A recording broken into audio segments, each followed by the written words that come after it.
Excellence, votre présence est un immense honneur fait à ma personne, à ma pauvre personne et à toute l'Église famille de Dieu qui est en Bujimaï. Encore une fois, mille merci.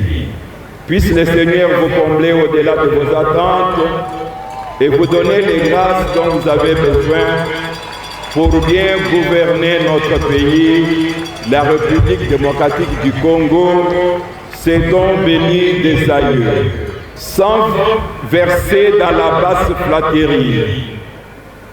Laissez-moi ici vous tutoyer pour vous faire en quelque sorte, Excellence, cette déclaration d'amour. Mon peuple et moi, avec lui, nous t'aimons. Parce que tu es un homme bon, tu es un homme de bien, avec un sens élevé de patriotisme et de religiosité aussi. Le respect, la droiture, la vérité, l'amour de la RD Congo et des Congolais, j'en passe, sont les qualités que tous reconnaissons en vous. Parmi vos réalisations phares, il y a notamment la mise en place effective de la gratuité de l'enseignement,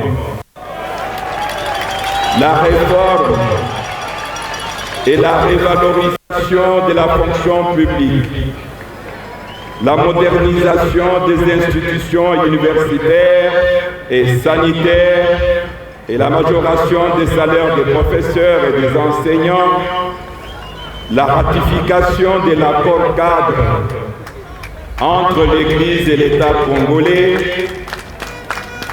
les projets socio-économiques à impact visible sur l'ensemble de nos 48 diocèses, la mise en place du programme de développement local dédié aux 145 territoires. Mes remerciements s'adressent aussi à vous, mes frères, dans l'épiscopat, les évêques membres de la conférence épiscopale nationale du Congo Senko, ceux de notre assemblée provinciale de Kananga-Sepka, qui, pour leur fraternité, leur conseil et leur encouragement, m'ont fortifié dans mon ministère pastoral. Chers frères bien-aimés dans l'épiscopat, ma joie est immense de vous voir ici en Bujimaï. Je vous ai adressé des invitations et vous y avez répondu. Je vous en suis très reconnaissant. À chacune de nos rencontres formelles ou informelles, la joie de l'Évangile a rayonné. Nos échanges, bien souvent fructueux, grâce à l'écoute mutuelle, ont conduit à renforcer nos liens de fraternité et l'unité de nos églises particulières. Les sièges du diocèse de Bujimaï a connu deux évêques avant moi. Tous les deux ne sont plus de ce monde. Ils sont déjà rentrés à la maison du Père où ils jouissent du repos éternel. Ils sont présents dans ma mémoire en ces jours où de nobles souvenirs jaillissent du fond de mon cœur. Ils ont marqué, chacun à sa manière, le parcours de ma vie et de ma relation à Dieu. Je voudrais donc m'arrêter ici en remerciant les autorités politico-administratives. La recherche d'une saine coopération entre la communauté politique et l'Église est une notion et une recommandation doctrinale de l'Église.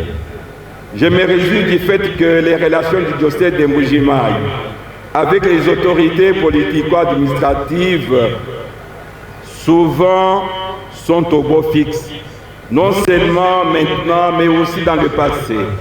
Au-delà et en dépit de la divergence de nos opinions, la bonté divine a voulu nous tenir dans notre unité et dans notre amitié.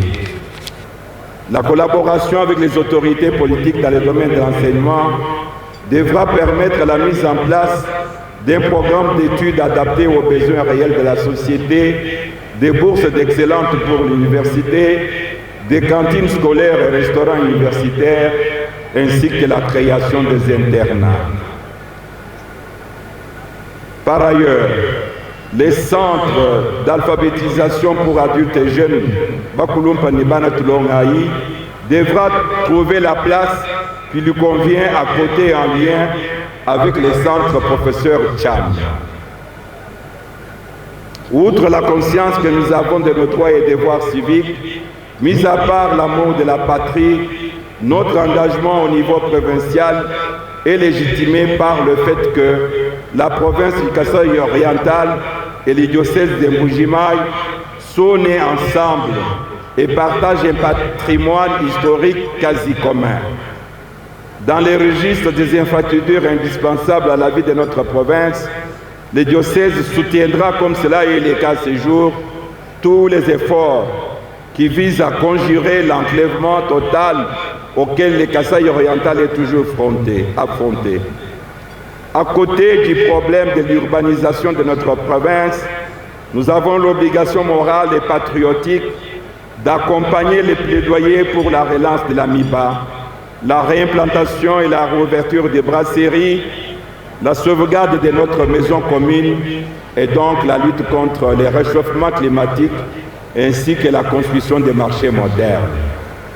En conclusion, l'apôtre Paul Philippiens dit « Ne vous inquiétiez de rien, mais en toutes circonstances, demandez à Dieu dans la prière ce dont vous avez besoin et faites-les avec un cœur reconnaissant. » Ces paroles de Saint Paul forment une belle conclusion à ces mots de circonstances. Tout en nous armant de courage, elle convient à la confiance en la providence divine et à la reconnaissance filiale vis-à-vis de Dieu amour, en qui nous sont donnés la vie, les mouvements et l'être. Tous bien unis par l'Esprit du Seigneur en ces jours bénis, jours d'action des grâces, exaltons et louons le Seigneur pour ses bienfaits et ses merveilles.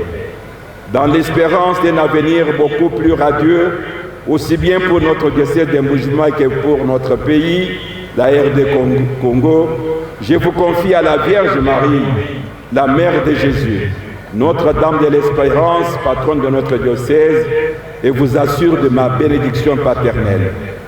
Pour aujourd'hui et pour demain, nous n'avons qu'à nous remettre, comme par le passé, à la conduite de la providence divine dans le Christ Jésus, en l'Église. Continuons notre marche dans un esprit de grande foi et avec tous les engagements qu'elle comporte et comportera en vue de notre salut.